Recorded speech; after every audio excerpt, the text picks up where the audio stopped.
Hey, fellow patriots, I'm Bree. And I'm Blaze. Some call me Pa.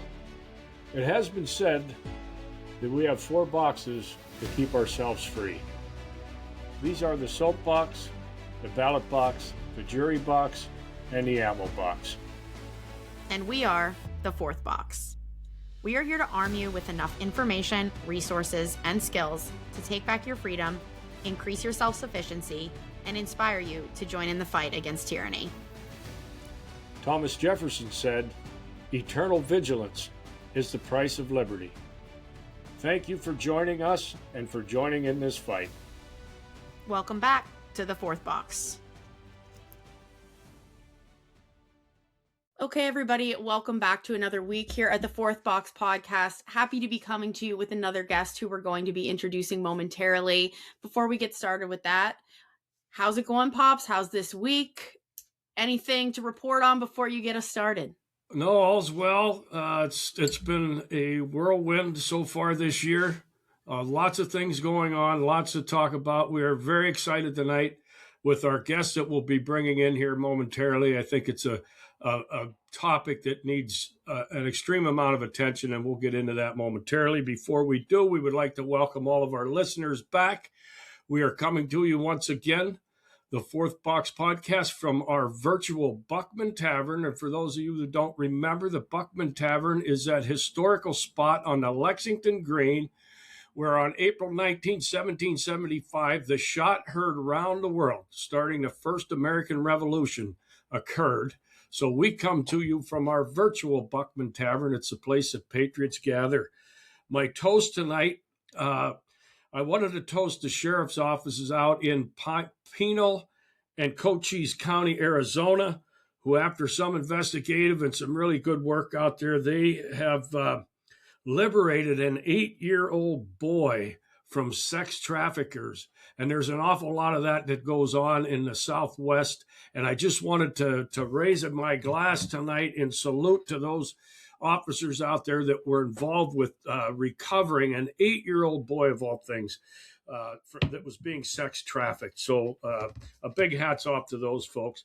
My quote tonight, when health is absent, wisdom cannot reveal itself, strength cannot fight, intelligence cannot be applied, art cannot become manifest, and wealth becomes useless. And that was from the Greek physician. I'm going to guess at the name Herophilus. That was a quote that goes way, way back. I thought it might help us get a good start into tonight's discussion with Tracy. And again, we're very happy to have you and want to hear your story. I did have an opportunity to listen to one of your podcasts. I think it was on the Man in America. I could have a whole laundry list of questions, but I'd rather allow you to go through your story with our listeners, and then we'll get into some questions. Well, I love the questions. I hate just being the only one who's talking. Well, thank you for having me. I really appreciate it. It's been a beautiful and enlightening journey, as I'm sure you can guess. But it began when my son was about 18 months old, and I took him in for a well baby visit. And within 24 hours, he broke out in a full body rash. And I was told that it was just a rash and it was fine and everything was fine. And later on to find out that he actually got measles from the injection. And within 3 to 6 months, he slowly started to regress. He lost all his speech. He lost a lot of motor skills and a lot of cognitive function. I do feel very blessed that, my son wasn't crippled like a lot of kids are, and that I was able to recover him pretty fast. So I do say that I have some pretty amazing angels that came into my life when I was ready to put my head through a wall, trying to figure out what was wrong with my son. It took over 2.5 years of me asking a pediatrician and her saying everything's fine. So luckily, I had a wonderful naturopathic doctor, and he told me no, it was going to be fine. I just needed to go home and I needed to do my research. And so I sucked the tears back up into my eyes, and I went home and I got to work. And a lot of it was biomedical intervention, addressing underlying conditions, associated with whatever's ailing the body. So, especially neurological. When it's neurological, it's biological. So there's something underlying that is affecting the brain. And, most of the time we start with the gut because the gut is connected to the brain via the nervous system. So I started a gluten-free, dairy-free, no sugar, no refined sugars or carbs, and cleaning out Noah's gut. And he just started to come to. And then we did a whole protocol of, supplements. We did hyperbarics. We did stem cell therapy. We've done so much biofeedback. There's a lot that came into play in Noah's recovery journey. But today he's 20, he's fully functioning. He works, he drives, he travels the world all on his own. That's amazing. Yeah. I mean, he calls me screaming and crying every now and then, like when he misses his flight the other day coming back from Orlando. Like, way to go, kid. Yeah. But it's learning lessons. I think the first flight that I ever booked, I missed it. So who am I to talk? Yeah. He does We've all been well. there. Last year he traveled to London and Japan and New York. I think I was more worried about New York than I was London or Japan. That makes sense. But he's doing really well. My journey's been a beautiful one. I've made so many connections along the way. And, listening to you talk about child trafficking, my husband has played a huge part in volunteering at the border. His team of, security and specialists and drone pilots to help catch child traffickers.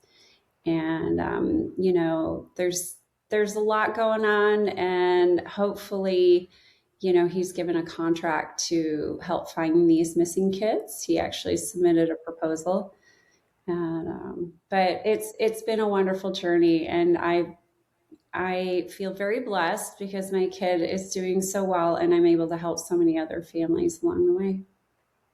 Yeah, that's incredible. So, how quickly into your own research did you start implementing some of these tools, like something as simple as changing your diet and bringing more whole foods into the kitchen?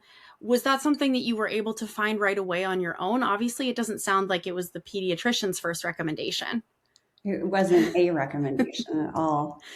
No, I had cleaned up a few things because I had my own health issues, and I had a naturopath at the time, and he was a very close friend of mine. So his guidance, but it really wasn't until I ran home to, gather that information that he told me to do, that I started reading books, and I learned about gluten-free, dairy-free. This was 2008. I started my journey with Noah, and then I just started removing those foods. I'm like, okay, let's do it, kid, you and I.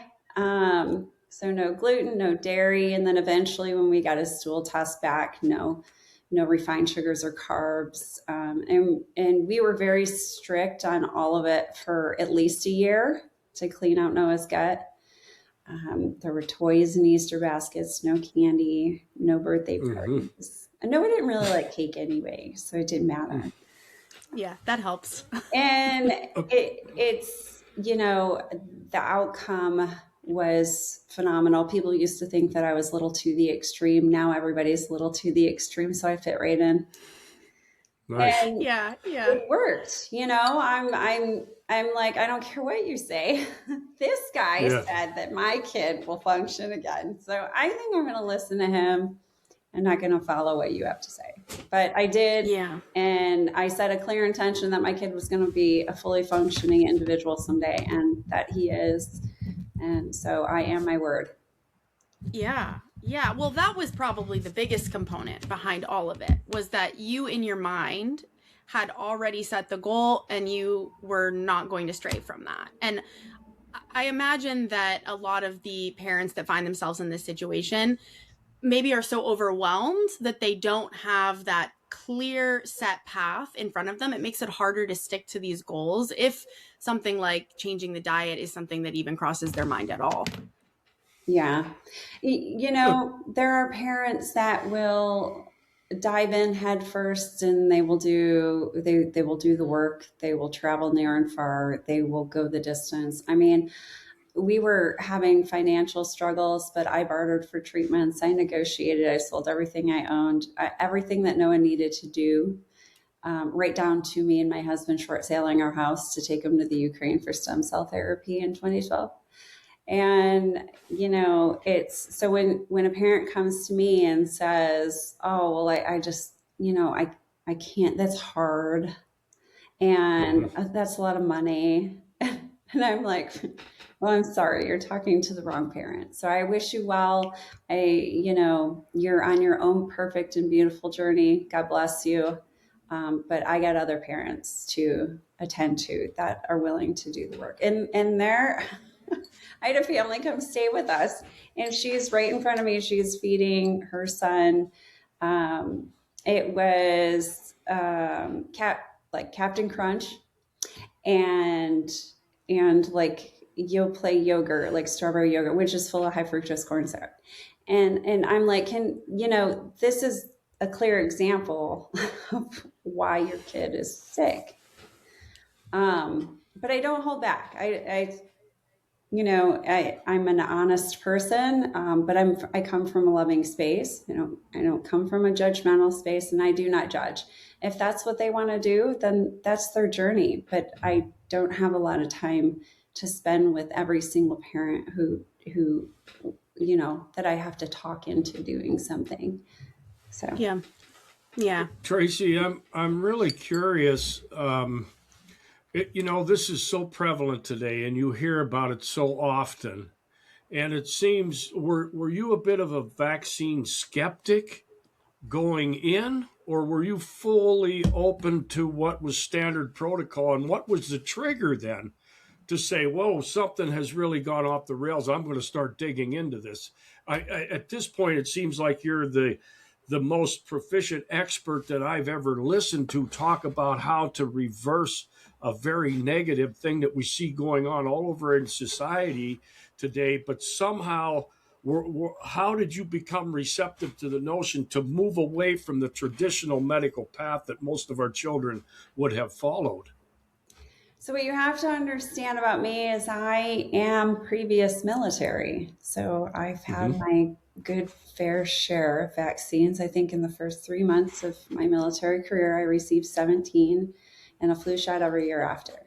So from there, I had no idea. But if somebody would have come up to me and said, hey, vaccines are dangerous, or you need to do your research because, there could be something in those vaccines that could harm your child, or anything. If anybody would have said anything to me, I'd have been like, whoa, stop. And I would have clearly done my research. I would not have tossed that aside. And it isn't about being vax. Am I anti-vax? Absolutely, 100%. I'd rather you stick a gun to my head than stick a needle in my arm. Never. I have so many health problems from my vaccines. So many. I can give you we'd be here all day, the laundry list that I have. So, but inadvertently, I do feel that, I healed myself while I was healing my son. Although my goal was to heal my son and to support him, I did the same protocol. And I actually have Lyme, which I think I got when I was in the military, and I got out in 99. So it's been a while, but I think I would be debilitated now if it wasn't for my kid.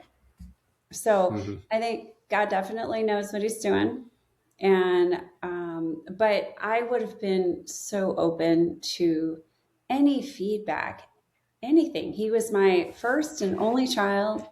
And now I'm learning all the different things from what Pitocin can do to a child. I was on the phone with 2 very brilliant doctors last night, all night long, and they're going through the laundry list.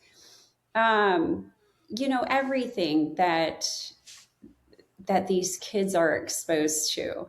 Mm-hmm. So my job is to educate, yes, and I educate both sides. If whatever you choose to do, I have no judgment. I don't. But Mm-hmm. I want to appeal to everyone so that they'll listen. I want to come from a loving space, and then they could do with it what it is that they want with that information. But at Mm-hmm. least I know that I did my job. But if I could save one child, Mm-hmm. one more child, I've done my job. Mm-hmm. And to my knowledge, I've saved many. Yeah, that's incredible. Well, it's a very, very noble, and thank you for all that you've done. I did want to also comment. Thank you for your service. Thanks. That's funny. Bree and I just talked, I think maybe a podcast or two back, about a similar thing. I remember walking through that line and getting shots in both arms, and some people were just dropping over right then and there. And I've been very much aware and very much a skeptic of anything that government, big pharma, big food, big media presents to us. But at that time, I was not, and the thought never even went through my head that I need to be suspicious or worried about this. Right? Thankfully, We didn't. We were programmed. You stand in line. You have an air gun on each side of your arm. You take another step. You got another air gun on each side. And thank you for your service as well. But we very much are made to believe that all that's okay. And so, I wrote a Substack article on the prevalence of autism in military families, because you're coming from 2 vaccinated parents, which can make it even worse. And what it is you have your pre-genetics. So I'm not saying that genetics don't play any factor. You have your pre-genetic conditions, that is like the bullet, the loaded gun. But then you have your environmental factors that are going to pull the trigger. And that's just one of the biggest environmental factors. It's not the only. I mean, you have acetaminophen, you have glyphosate, you have, genetically modified foods. You have them spraying stuff, whatever the heck it is, over your head. There's a number of things, and where our kids are sick, and it's terrible. I go through when I'm in the grocery store, I'm so appalled. And then I see children, or if I see parents grabbing like anything with food coloring in it, or stuff that's bad for you, I'm just like, in my mind, I'm like, oh, don't say it. Yeah. I don't, to me, the big issue is awakening people to be suspicious.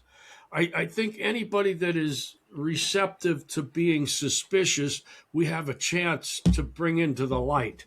Yes. But it seems so many people are just accepting of the conditions that go on around us. And Bree and I have had a wonderful blessing of meeting many people from around the country that are dealing with other challenges, medical and property rights, and frequencies coming off of your cell phones and how they're affecting people, and all of these things. And everybody, not everybody, but such a large slice of society just seems to go along completely oblivious to the threats that are around us, in particular our children, and we just accept what is handed down as being standard today, instead of digging into everything that is a threat, and it's almost everything around us. Yes. So to me, it's a constant battle, but I do feel that 2026 is the year for change. I'm telling you, watching Bobby Kennedy go to work, I couldn't be more proud. I'm so excited, and all the different changes that they're creating. The food pyramid. Who'd ever thought they would change that damn food pyramid? Yeah. Finally, correct. They changed it. Yeah. The vaccine schedule. Unfortunately, it doesn't apply for us here in California because of, Governor Newsom. But most other. Well, God bless you for staying in California. I think there's a lot of them bailing out. I know, but I got to save California too, apparently. And That is noble. this is where my husband's bread and butter is, and where he grew up, and established his business. And I grew up in Michigan and traveled all over. I can live anywhere; it doesn't matter to me. But granted, I love you weren't up on the UP, were you? No. I was a good old suburbs of Detroit girl. Okay. That's where the fighter in me comes from. There you go. I look great. I know. Well, it does sound like you have a lot of fight in you. I mean, obviously, this has been an arduous battle, in your own family, and then you have to help other people through that battle now. So I know we touched on it very briefly there just moments ago, but just for our listeners, we've kind of educated ourselves listening to some of your podcasts already, but for our listeners who maybe this is the first time they're hearing about you, can you go back into the details of some of these mechanics of the environmental and genetic components that ultimately result in autism? Okay. Well, let's start with a baby in vitro. Okay. One, you have to be cautious as to what you're eating. I was never guided as to, don't eat foods with nitrates and this was, today it's common knowledge. Back then it just didn't seem like it was, and I didn't know any better, and I liked my beef jerky. And acetaminophen is a big one. They aren't mistaken in regards to acetaminophen, being one of the causations of autism, or one of the contributors, because I have a very dear friend of mine who's on my board, and she has 4 kids, and they're all somewhere on the spectrum. Her oldest one was hospitalized from the MMR. And then, so her second one, she only gave the vitamin K. And just to let you know, people out there, that's not just a vitamin. That has the biggest black box warning on it of any vaccine out there. So ask for the black box. And then say no. Well, could you explain that? I'm not. What's a black box? A black box warning on a vaccine is pretty much, it leads to and/or death. So it's an actual piece on the label. So it's the box that it comes in, the manufacturer's box that it comes in. If there's severe reactions or side effects, they have to put a black box warning on it, and it does have a black box warning on it. I write about all these things on my Substack. You should check out my Substack, Autism Warrior Mom. And so anyway, that's given at birth. But so she gave her second the vitamin K. So her 2 oldest are very mild. And then her twins, she didn't vaccinate at all, but she was told to take Tylenol for preeclampsia throughout her whole pregnancy. And they are the most severe. They are non-speaking. One of them is a danger to himself.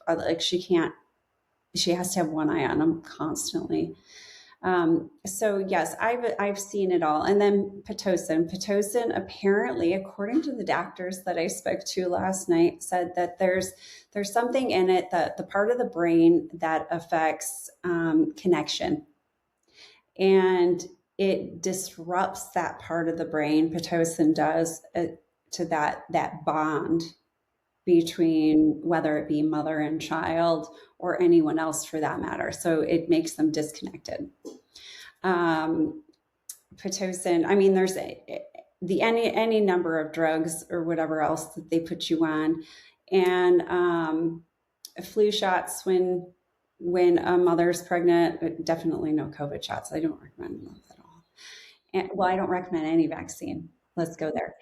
But and then there's You have volatile organic compounds. Most people don't even think, oh, a nice little candle or an air freshener or your new car smell or the couch or the carpet or the paint in your house that's off-gassing. Those are all volatile organic compounds. It all causes oxidative stress in the body. And, little babies, the main reason why acetaminophen actually affects them in vitro is because their little livers can't detoxify yet, and they can't, so it causes oxidative stress. It depletes glutathione levels, all those different things. And it's super important that, you just do an old route. When I was little, if I had a fever, my mom put me in like a lukewarm bath, not a cold one. You don't want to shock the body. A lukewarm bath, cooled down my body, and let me run around in underwear. Keep my body cool. But today, they have homeopathics. You can take belladonna. Is great. Tastes like candy. It's just little candy pellets. But you can give your kids belladonna for fever. It works fabulous. And just watch their fever. And the thing is when you take down a fever or you control a fever with acetaminophen or anything else that's a fever reducer, is you prolong the virus, because the fever is what's actually fighting the virus and killing the virus. So we want the body to heat up as much as we possibly can. We don't want to get 105 or above. We want to cool the body down a little bit if it gets that hot. So, but there are other ways. There's herbs and tinctures and stuff like that will help. Household, please don't cook on Teflon. I mean, I have titanium infused cookware, so I'm really anal. But Teflon is one of the worst. And always remember, even if it's an aluminum cap or a copper cap at the bottom, stainless steel's porous, so it just seeps through. But just definitely don't do Teflon. Ceramic's not much better.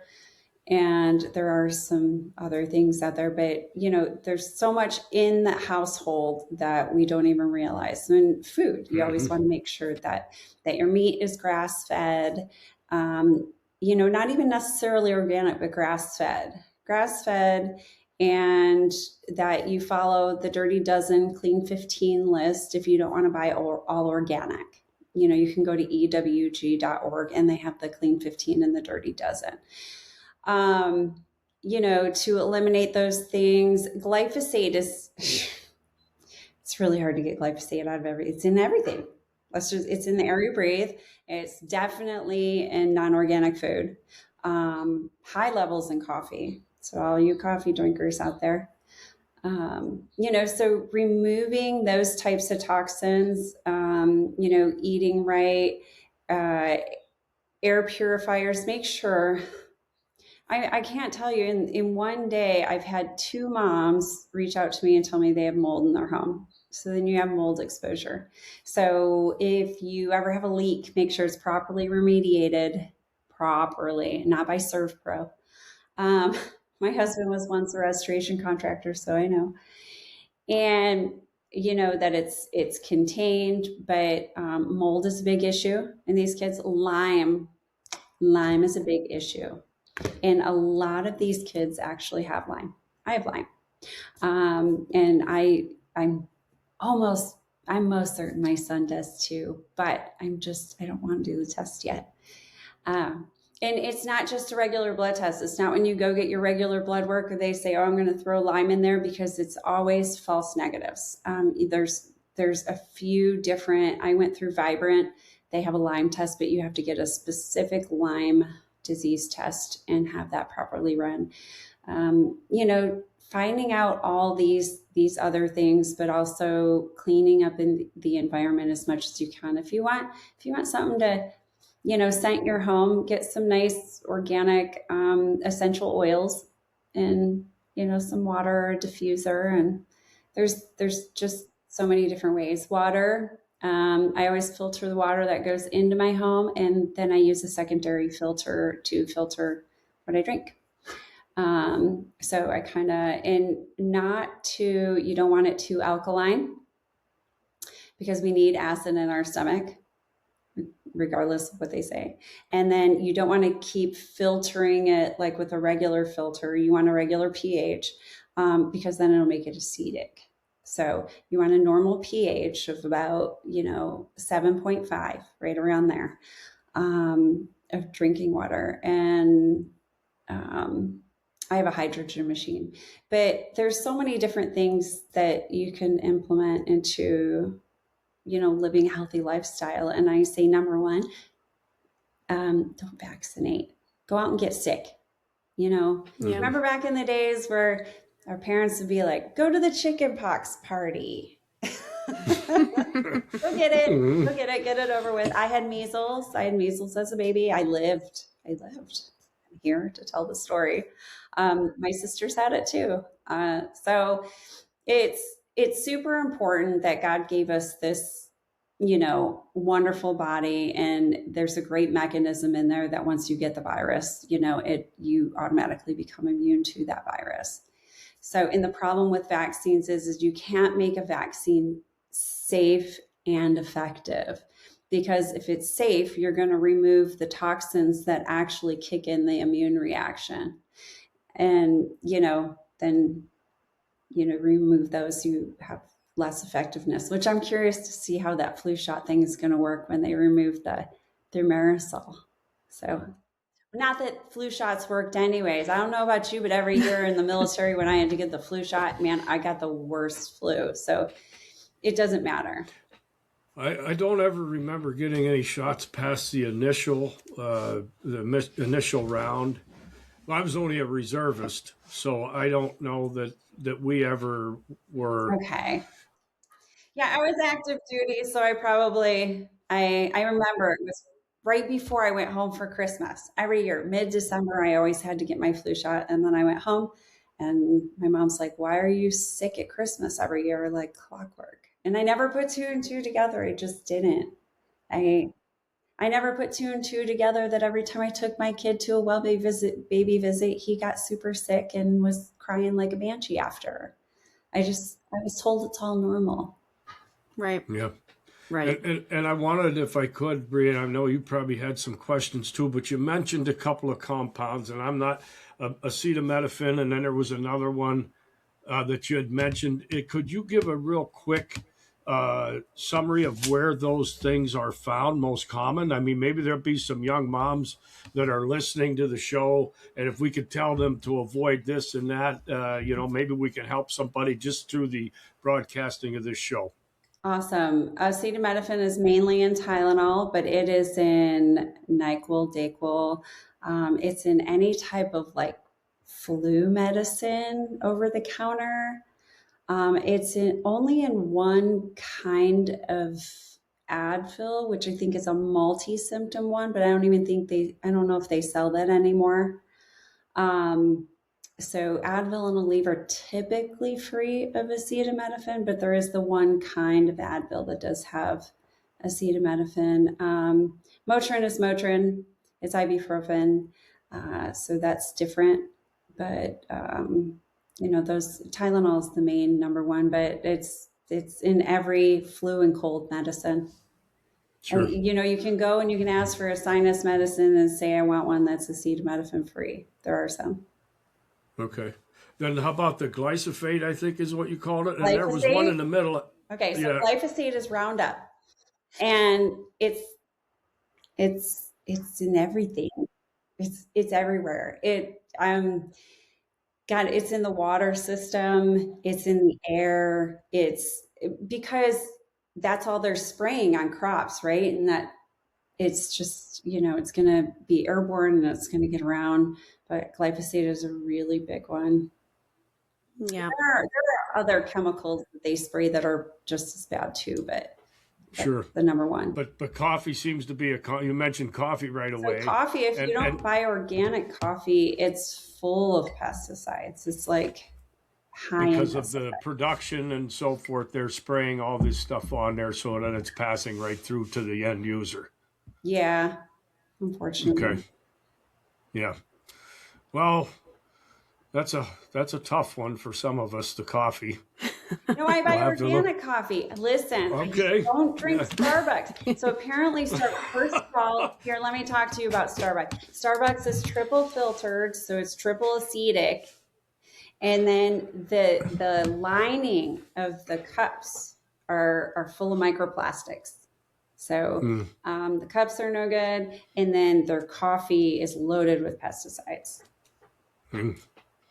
Well, you'll be happy to know that I walked to the far end of the Seattle airport to find a cup of coffee that was not Starbucks, and I had none of this knowledge. It's just because I have a distaste for Starbucks in general, pretty much their position on almost all things. So, yeah, but thanks for the additional information. It'll help going forward. Oh no, absolutely. Great. I order my coffee. It is organic. It is, free of mold and everything. It's like, yeah. Yeah, that's the way to do it. Dad, you look like you were about to ask another question. Am I going to cut you off? I know you probably had some too, and I don't want to hog all the time, but Tracy, I'm sure on your website, in your books, we want to make sure that we give you ample opportunity to tell people where to go and get this, where they can digest it, at their leisure, and they can spend a little more time looking over the information that I'm sure you have compiled. This is valuable information because a whole nother topic I'd like to get into with you, but I'd like to cover that ground first, if you didn't mind. Okay. So warriormom.com, because my book is pretty much sold wherever books are sold, online mostly. You can find them in some Barnes and Nobles. And it's a story of hope and inspiration. And then it's a guidebook on what to do and some biomedical intervention. Sign up for our conference. We do an annual conference called the Autism Health Summit. You can go to our nonprofit website, autismhealth.com, and you can register for the event. It is this spring, April 24th through 26th. Our headline speakers are Aaron Siri, Del Bigtree, Dr. Toby Rogers, all the who's in the medical freedom world. And we are addressing causes, but we are addressing solutions as well. So that's this spring in San Diego, and it is a wonderful conference. It's even a very fun time for a lot of health and freedom people, where we all get together and we just have a great time. And yeah, that's it. Okay. Perfect. Well, go ahead, Bree, because I got a little bit of a different channel I want to go to. Okay. But I want to make sure that we kind of cover the ground because we are a solutions-based podcast as well. We want to not only point out what we perceive to be problems and other professionals in that arena, but we want to try to present solutions as well and places for people to go to. Absolutely. Yeah, so I don't know where you're headed next, so I'll just squeeze my last one in on this subject before you steer us in another direction. But you did mention briefly that you're excited about some of the changes that we've recently seen in the MAHA movement, and I'm glad to hear that because I know in the beginning we were feeling a little worried that some of these changes just were not going to happen, and I know that it's not that simple. It's not just going to happen overnight, but it does feel like to us that now we're starting to see some of these positive changes that we were hoping for. What are your thoughts on that? What are your thoughts on the current administration and some of the things that maybe they'll be rolling out in the future? So I'm loving the current administration. Bobby Kennedy is a very dear friend of mine, and my husband and I hosted a fundraising event for him here at our home. We had a nice little hit piece come out on us after that one. That was fun. But, of course. But I know it takes time. Rome wasn't built in a day, and I know people are impatient, but it's like, you're right. Every week something new is rolling out. It's like, okay, we just got through last week's, news, and now we're into food pyramid now. Just getting over the vaccines going from 72 to 11, and, which is all exciting news, except for those of us in California. I just keep reiterating that because there are a lot of Californians who got really excited about that recommendation. But I'm here to say one thing in regards to that. Aaron's theory clearly stated that. So the 1986 Vaccine Act, which releases any manufacturers or administers of a vaccine of any liability for vaccine entry. But, you know, there's those couple stipulations, and one of those stipulations is that it has to be a recommended vaccine, right? So it has to be on the recommended schedule. So there was a whole number in the Biden administration. There was a whole number of, you know, well, it even went back into the last Trump administration and then some, that the number of vaccines just kept rising. We haven't had 11 since 1983. So just to let you know. And I think 1983 we had 12, if I'm correct. And so we're going back to kind of like a 1983 schedule, I think minus the flu shot maybe, but it's super important to know that, to my knowledge, vaccine manufacturers are liable for injury if they are injured by a vaccine that's not on that recommended schedule. Now, I know in California, AB 144 protects the doctors, but I don't think that it protects the manufacturers. I'm not 100% on that, and nobody is. I keep asking the question. I keep asking Bobby the question, but he's so busy. And it's you know what, he's an attorney. He's doing a wonderful job. He's got a great number of wonderful professionals and doctors and scientists, you know, below him, that are implementing all these things. You know, John Knox, who's head of ASPR, who used to work for my husband.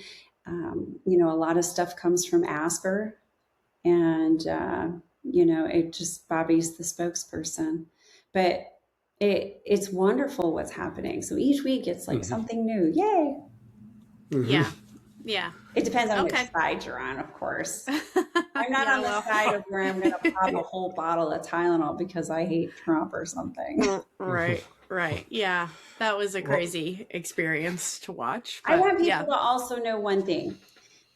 Acetaminophen, whether you believe it works or it doesn't work or you want to use it, it is the #1 cause of liver failure. Not alcohol, not anything else.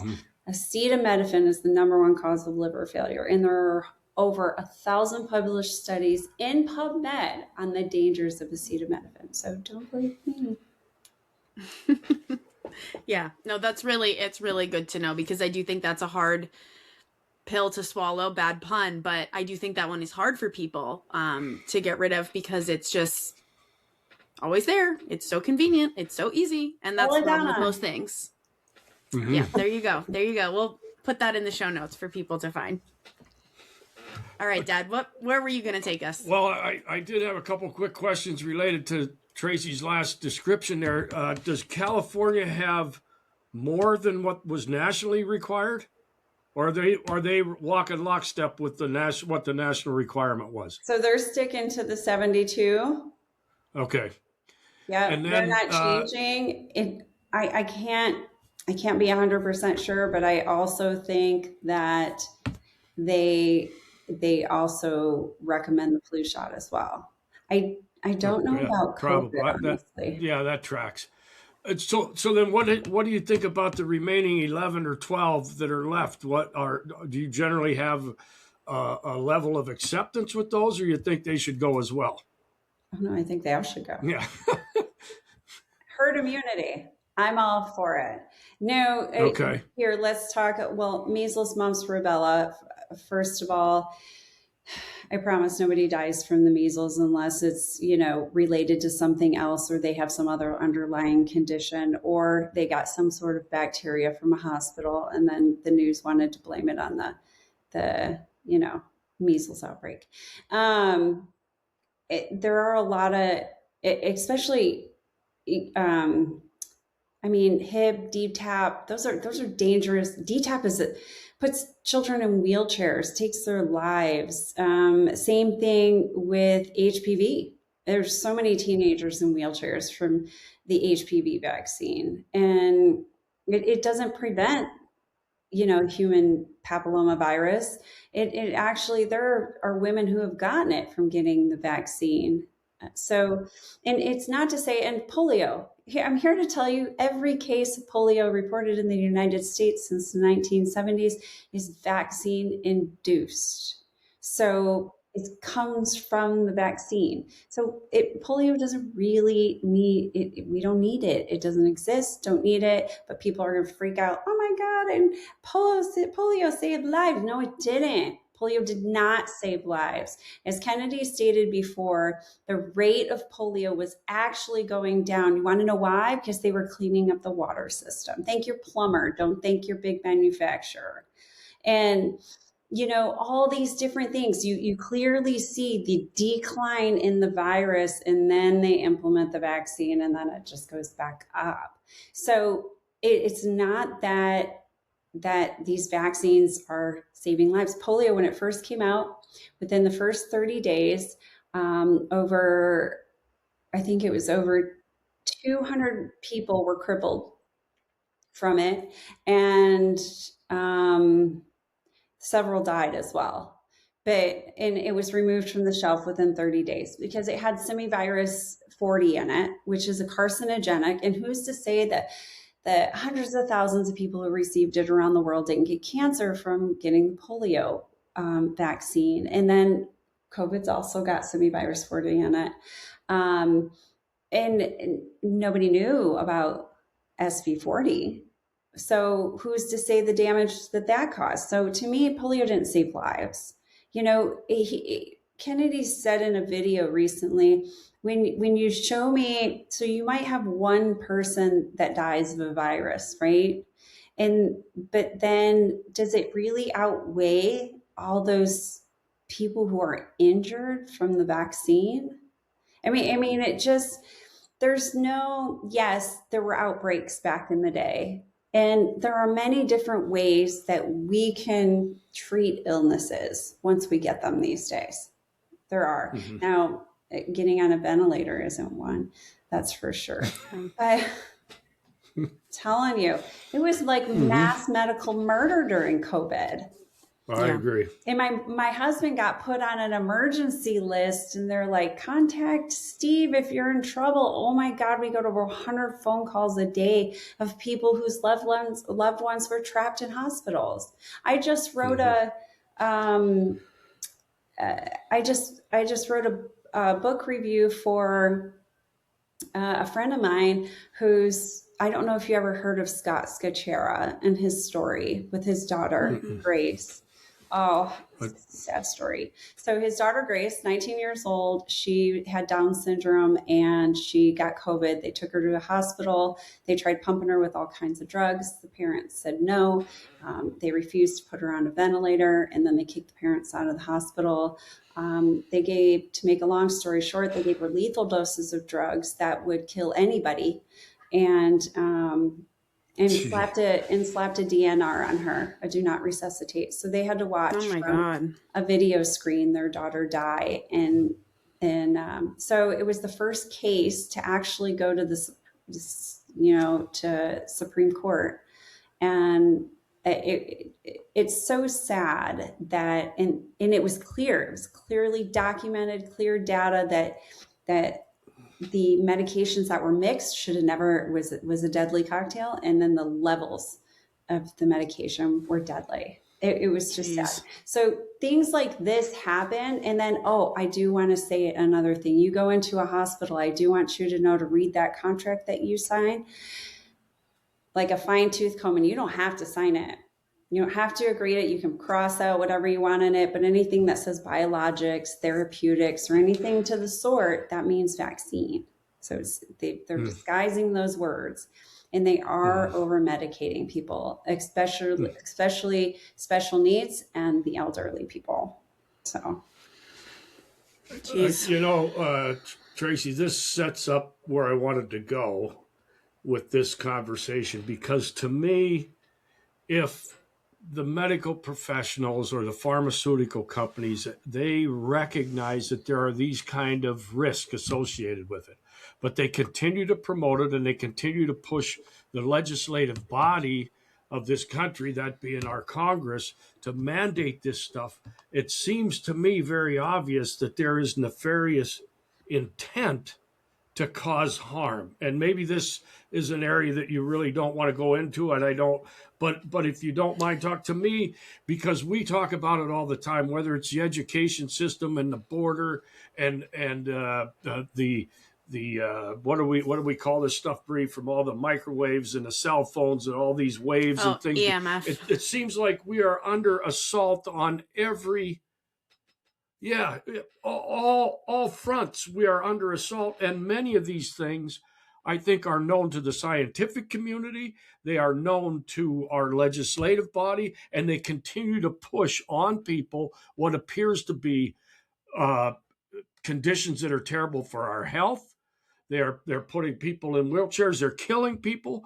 This seems to me where we as a nation have to wake up that there is a threat within. As Bree and I've talked about many times, this is good versus evil. And when there are people that know there are life-threatening conditions and life-altering conditions that come out of pushing this stuff, and they continue to, I think we have identified a source of evil, and we need to call that out.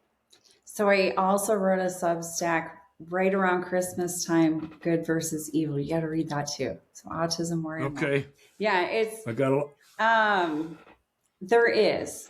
It is a battle between good and evil, and what you have to understand is anytime you do good in the world, the darkness is going to be lurking around the corner, and you just got to shine your light brighter. That's it. I mean, I'll tell you, I can't even begin to tell you from the beginning how many times me and my poor husband have been knocked down. My husband was on the front page of the LA Times in a smear campaign in 2009, same year Noah was diagnosed with, autism, and tanking his business of 20 years because he fought against big insurance and he exposed him for fraud and collusion.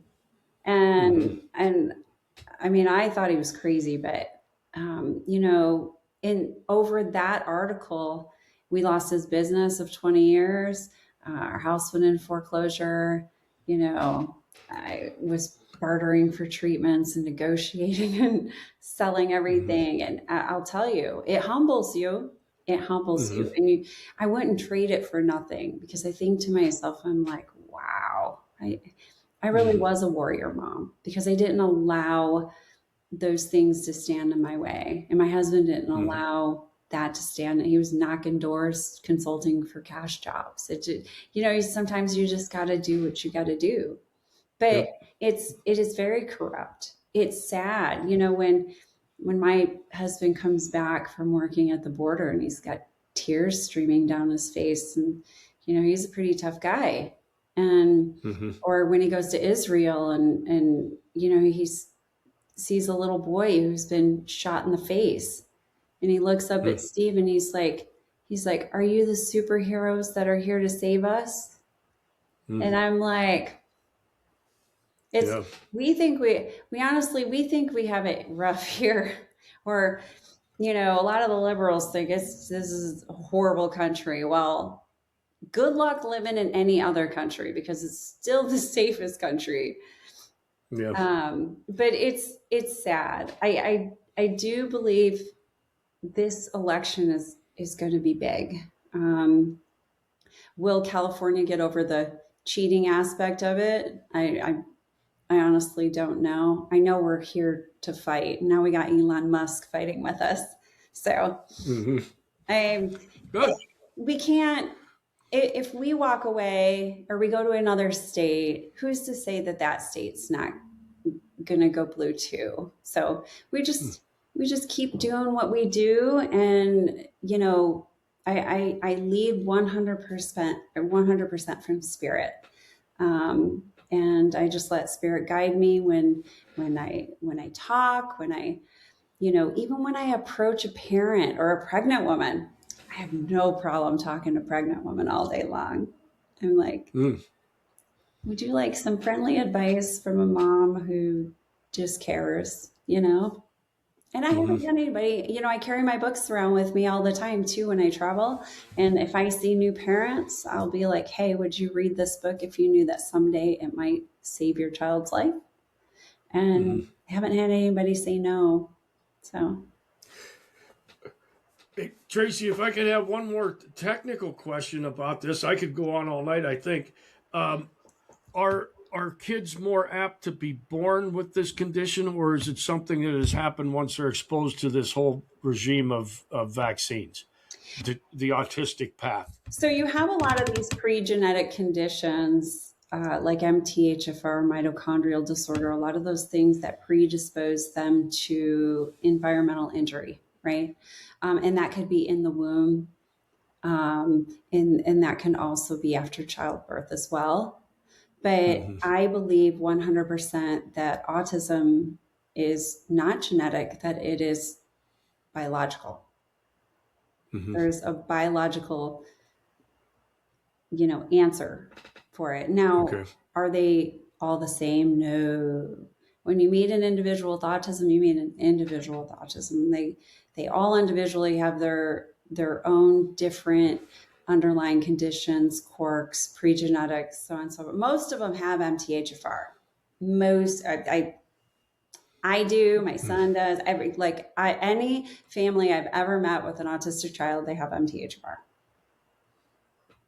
And when a doctor says it's genetics, like actual genetic, you know, coming from your family line, I've had so many parents that have gone and had every genetic test known to man, and they refuse to run the MTHFR test, doctors do. But every genetic test, and it all comes up negative. Okay. So explain that. I mean, but you could have Noah had a very rough childbirth. I mean, he was stuck. He was a 9-pound baby and he was posterior. You know, there were all kinds of things. He was taken off to the NICU, although my husband went with him. He didn't receive any vaccines at childbirth, thank God. But there were all kinds of things that went wrong that day. Sure. Yeah. So many different components.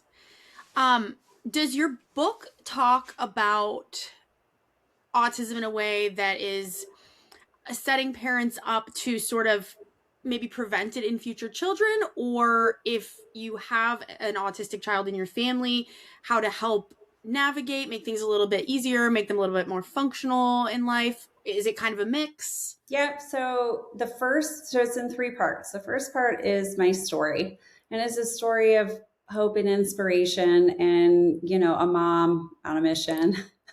And I just wanted to give parents hope that, you know, there is, you know, a light at the end of the tunnel. Part 2 is all about, you know, navigating the system. And, you know, what do you do if you even think that your child might have autism? What are the questions that you might have? Here's all the questions. Safety is a big one. People need to know about safety. These kids elope all the time. Noah's first preschool, well, his preschool when he was in kindergarten actually lost my child. He eloped, and then they never even called me to tell me. And so there's so many different things that's in that. And then there's different organizations that help you, different books that I read that helped me. And then in part 3 is a lot about biomedical intervention. And then to close out in the book, I really talk about environmental factors, cleaning up the home. And then I do a little kind of like you're one of 3 parents. You're either going to go the distance for your child, you're going to break all the rules, travel near and far, and do whatever you have to do, like I did. Or you're going to be super compliant. You're going to be like, all right, the doctor said do this, and I'm going to comply, and, you know, maybe I'll remove gluten this day, and, you know, but, you know, tomorrow we're going out to eat, so I'll just let them relax. And then you have those that are like the Eeyores of the world. Woe is me, feel sorry for me. My kid has autism. And I don't. I'm sorry. I don't feel sorry for you. They're very special human beings, and I thank God for Noah every day. Sometimes I think that kid saved my life. So maybe you did. Yeah. I love it. Well, thank you so much for sharing so much amazing information. Dad, is there more that you were going to try and squeeze in before we get ready to close up? Well, yeah, I don't think we'll go much past the hour that we indicated, but Tracy, it certainly has been a pleasure to have you. This is a topic I think has to be continued to be discussed. We're facing, as I think you guys talked about on The Man in America, like projections of 1 in 2. That's kind of the end of the road if something were to. By 2030, they say 1 in 2 kids will have. I mean, they are really working on the system. It's slow, and hopefully they do their due diligence on those last 11 vaccines. But yeah, amen. Sure. Yeah. Well, thank you so much, Tracy. This has been so great, so enlightening. I'm sure, like you said earlier, Dad, we could ask you a ton more questions, but you have a ton of resources, so we will absolutely share all of those things in the show notes for our listeners to find you, and we'll definitely make sure the Substack is posted up there as well. So with that, we usually close out with a Bible verse that my dad leads us on, but before we do that, if there's anything else you would like to add before we close. I always tell anybody listening is to protect your child, your children with every ounce of your being. Homeschool if you can, so they're not manipulated and brainwashed, and watch over them and let them get sick. It's okay. And just be there to nurture them back to health. But, set a clear intention if you have a child with autism as to what it is that you choose to create, and you'll create some pretty big things. But I always say, God bless everybody. This is a perfect journey that we're all on. And sometimes you have to let go and you have to give some things to God. And, that's the most important part. Perfectly said. That's perfect. Okay, the Bible verse tonight. Whatever you do, work at it with all your heart, as working for the Lord, not for human masters. And that comes from Colossians 3, verse 23. That's beautiful. And that's perfect. We're all doing the Lord's work, or at least some of us are. Amen. And somehow, some way, the verse always seems to tie in. So I think that was a good one for tonight and all of your efforts, and hopefully that inspires others. Thank you. Awesome. Okay. Well, with that, we will wrap it up, folks. So until next week, stay vigilant. Good night, everybody. See you, Tracy.